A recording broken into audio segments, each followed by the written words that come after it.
CTV News. It has become a worldwide phenomenon. Purple Day is the brainchild of 12-year-old Megan Cassidy, who has become a champion for epilepsy awareness.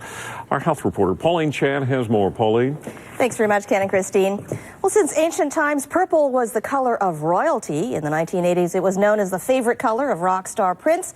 But in just the past couple of years, it's come to be associated with epilepsy. Purple Day is actually tomorrow, March 26th. But tonight, young Dundas Square is awash in every shade from plum to lavender.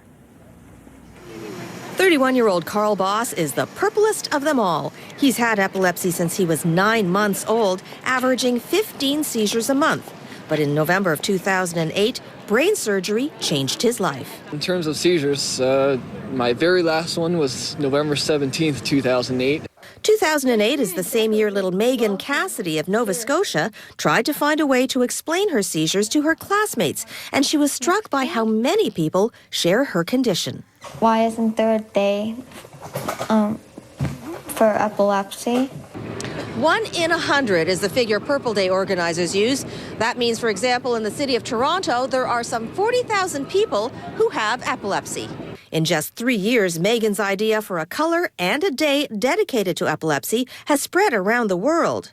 Purple Day to recognize epilepsy. This is the first year for an outdoor concert to mark Purple Day in Toronto. One of the organizers is music producer and former Canadian Idol judge Zach Werner, whose brother has epilepsy.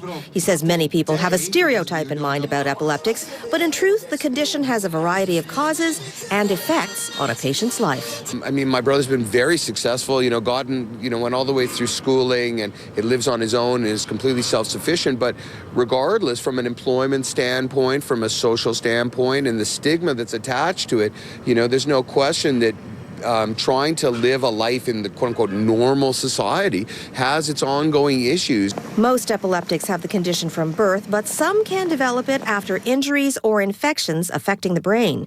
Epilepsy Toronto's Lise Schofield only developed the condition a couple of years ago. She too hopes Purple Day can dispel some of the stereotypes and myths. For example, when a person is having a seizure.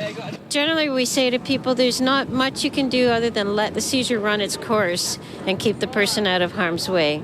But you don't need to panic, and the most important thing is don't put anything in their mouth. And while Purple Day is not a fundraiser, she hopes raising awareness will help spark more grants and research into a disease that affects so many. Lee Schofield points out that in the past decade, there's only been one new medication developed to help control seizures. With some 50 million epileptics around the world, 300,000 in Canada alone, she says patients need more options to manage a wide range of symptoms. With today's Lifetime, I'm Pauline Chan.